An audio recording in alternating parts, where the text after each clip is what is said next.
Magandang araw po, welcome po sa aking channel, Love9 TV. Patalasasan po, meron po ba kayong mga properties na napapabayaan or non-performing assets? Plan nyo ibenta, pero wala kayong oras sa pagbenta nito.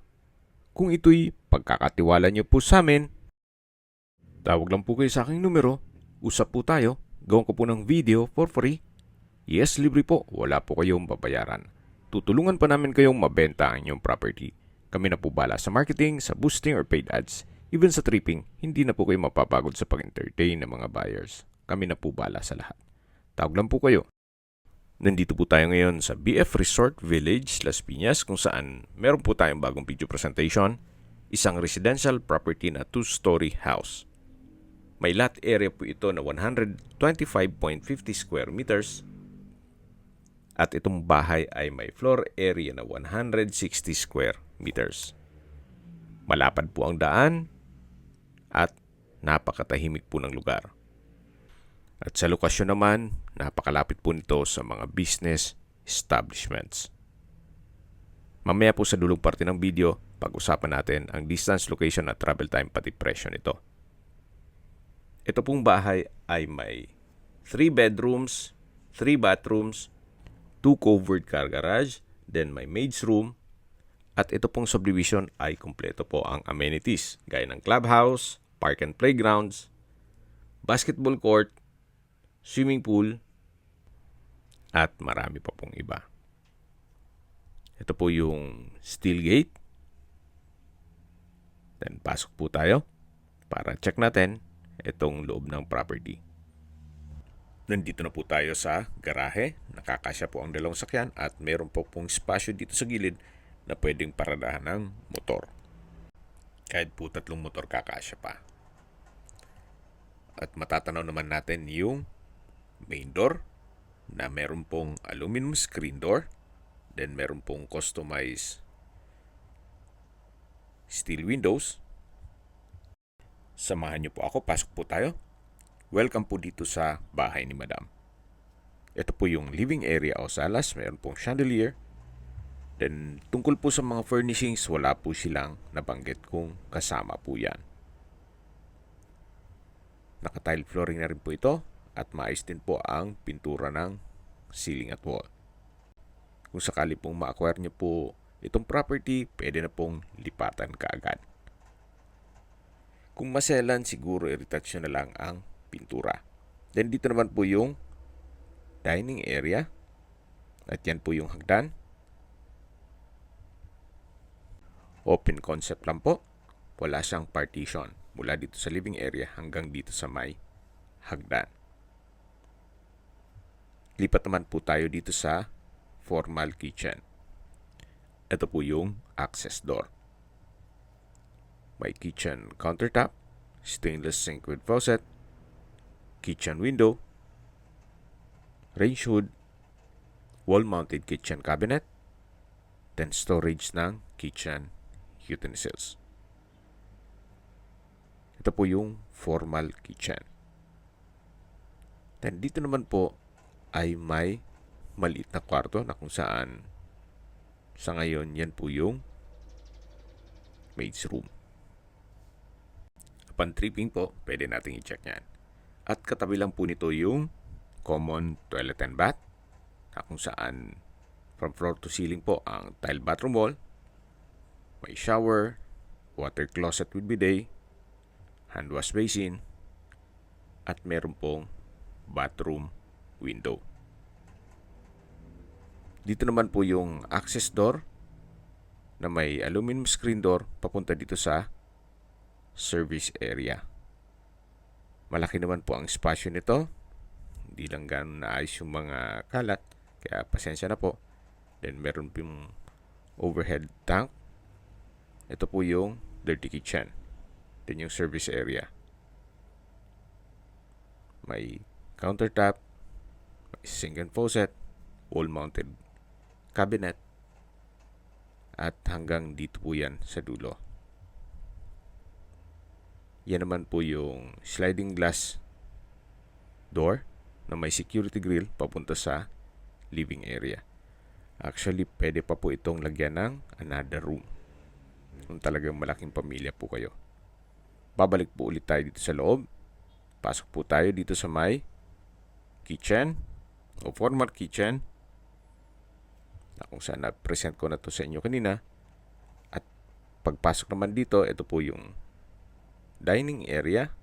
Then yan po yung living area. At matatanaw naman natin yung main door at yung garahe. Ito po yung hagdan o stairs. Naka-wooden staircase at wooden handrail. Samahan niyo po ako. Akyat po tayo. Dito po sa staircase wall, maayos naman ang pintura. Pulido naman siya. Ganun din po dito sa kabilang side. At malapit na po tayo dito sa second floor. Ito po yung common toilet and bath ng second floor. At dito naman yung hallway papunta sa mga kwarto. Bali, 3 kwarto po yan, yung dito sa taas. Pakita ko po muna sa inyo itong common toilet and bath na kung saan naka-PVC door. Then may multiple rack, water closet with bidet, hand wash basin, shower curtain. From floor to ceiling po ang tile bathroom wall. May shower. Meron pong bathroom window with security grill. Labas na po tayo. Then dito naman po yung tinutukoy ko na hallway. At check natin itong unang kwarto. Sa spasyo, sakto lang. Hindi naman siya ganun kaliit at hindi naman ganun kalaki. Meron pong crystallite ceiling lamp and pin lamps. Then, 2 steel window glass. At meron din po itong wardrobe na from floor to ceiling din po yan. Malaki po. Marami-raming gamit din po ang may pasok dyan. So, ito po yung first bedroom. At dito naman yung second bedroom. Crystallite center lamp. Then may pin lamp. May glass window with security grill. At meron din po siyang wardrobe. So medyo maliit po ito compare dun sa unang kwarto. Then lipat na po tayo dito sa master bedroom. Napakalaki po ng espasyo. Then ito pong split type aircon ay bago po yan. Worth 75,000 na kung saan iiwan na po. Then meron pong customized steel window glass. Then meron din po siyang sariling walk-in closet at toilet and bath. Kompleto na rin po ito. May multi-purpose rack. Then water closet with bidet. Hand wash basin. Hot shower set. Shower curtain. Tile bathroom wall. So para wala po kayong ipapagawa dito. Meron din pong bathroom window. So maayos naman po.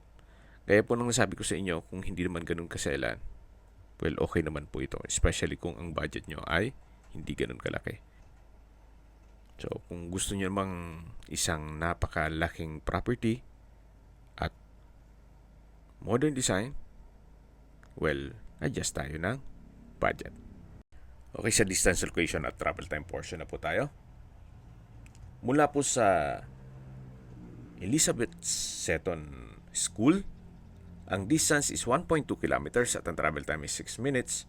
Mula naman po sa Alabang Zapote Road, kung saan kumpleto rin po ang mga business establishments at restaurants gaya ng Pizza Hut, Jollibee, Mang Inasal, Red Ribbon at marami pa pong iba. Ang distance is 1.3 kilometers at ang travel time is 7 minutes. Actually, walking distance lang po. At mula naman po sa Perpetual Health Medical Center, ang distance is 1.6 kilometers at ang travel time is 8 minutes. Yan po yung lagi kong binabanggit sa aking video na dapat nyo i-consider sa paghanap ng property, yung meron pong malapit na hospital. Hindi ko naman po sinasabing sakitin kayo. Yan naman po for emergency purpose lang naman. At mula naman po sa SM Center at Robinsons Las Piñas, ang distance is 2.1 kilometers at ang travel time is 9 minutes. Mula naman po sa Manila O's Airport, ang distance is 16 kilometers at ang travel time is 36 minutes. Opo, napakalapit lang po nito sa airport. Okay, sa presyo na po tayo. Binebenta po ito ni owner sa halagang 10 million pesos net. Ibig pong sabihin, si buyer na po ang sasagot sa lahat ng taxes at expenses with regard to documentation.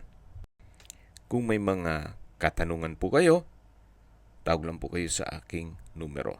At sa mga kababayan naman natin na sa ibang bansa, meron po akong WhatsApp, Viber, at Telegram. Same number lang po, 0917-316-3399. Sa mga nagtatanong naman po ng aming Facebook, meron po aming Facebook page na Nov9TV at Facebook Real Video. Meron din pong TikTok at Instagram. May ibang YouTube channel po kami, the Nov9TV channel, Nov9TV Listings, Nov9TV On The Spot, Nov9TV Updates, at Nov9TV House Rental. Sana po naibigyan nyo ang video presentation. Paki-like and subscribe na lang po sa aking channel para ma-update din po kayo sa aking future listings. Kung sakali po hanap nyo yung mas malaking sukat ng lupa, meron din po kami ibang listings na pwede nyong pagpilian. Huwag po kayong mag-atubiling tumawag sa amin. Then, let us know your budget para malaman namin kung anong property pwede naming ilog sa inyo. Sa lahat pong viewers, subscriber at nagtiwala po sa amin, salamat po sa suporta. Ingat po kayo lagi at yung pamilya. Maraming salamat po.